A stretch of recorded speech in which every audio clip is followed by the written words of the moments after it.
Hello, I thought it was important to look at the spectral figure of Nigel Farage. He's the political equivalent of a phantom limb, an itch in the national consciousness that never quite fades. He's that eyelash that you think you've got caught in your eye. He's the Christmas fairy on top of a plastic tree, glittering but hollow. The spectre at the feast, never invited, but always lingering. The bogeyman to the left and the ghoulie to the right, a whisper of nationalist nostalgia, a rustling through the corridors of Westminster, the gust of unwanted flatulence from between the cheeks of the two sides of Parliament, of the two sides of the House of Commons. But what does he actually offer? What great vision does this ghoul bring forth? The answer is, of course, nothing. Farage's genius, if one can call it that, is to have convinced vast swathes of the electorate that he is both an outsider and a man of the people. This is a man who went to Dulwich College, a bastion of privilege, and worked in the very heart of the financial sector before cosplaying as an anti-establishment rebel. He's the very essence of the Westminster elite he claims to despise. Yet somehow he persuades people that he understands, that he alone understands their struggles, the ultimate con. And Farage's trick is simple. He never offers, he only opposes. He's the heckler in the comedy club who thrives on disruption, but crumbles the moment the microphone is thrust into his hands. When faced with soft, sycophantic questioning from his friends in the British media, he plays the role of the wise contrarian, the man with all the answers. But when pushed, when really pushed on what he would do, the facade crumbles. We've seen it time and time again, most recently when the BBC's Emma Barnett subjected him to the most basic form of interrogation. What is your actual plan?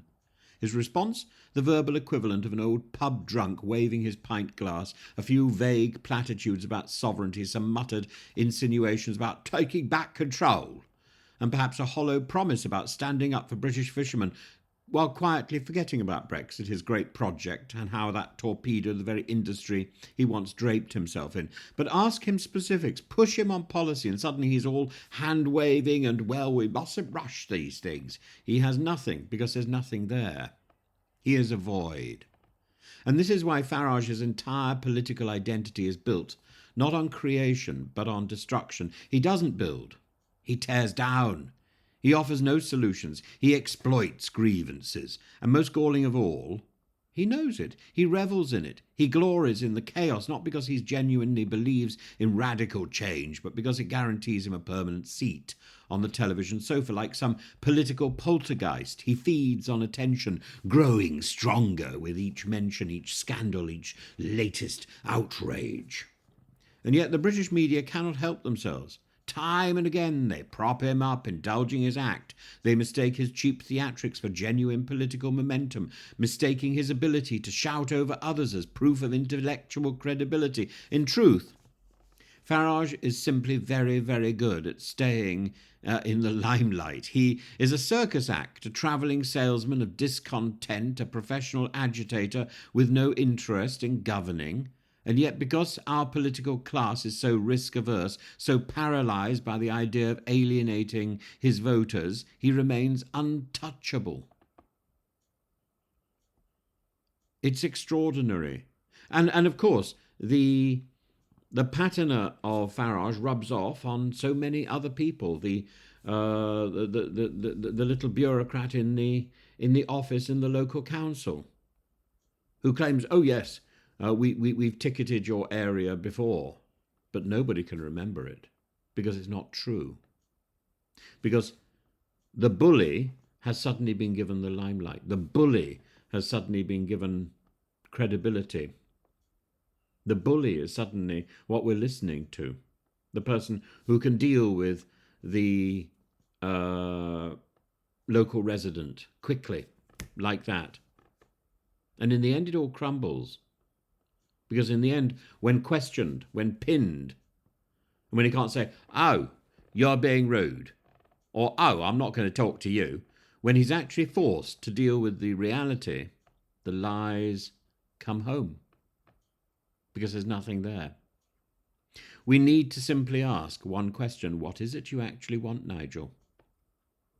What's your vision? How would you govern? What's your answer to the housing crisis? What's your answer to the NHS? What's your answer to poverty, to immigration, beyond stop the boats? He will bluster.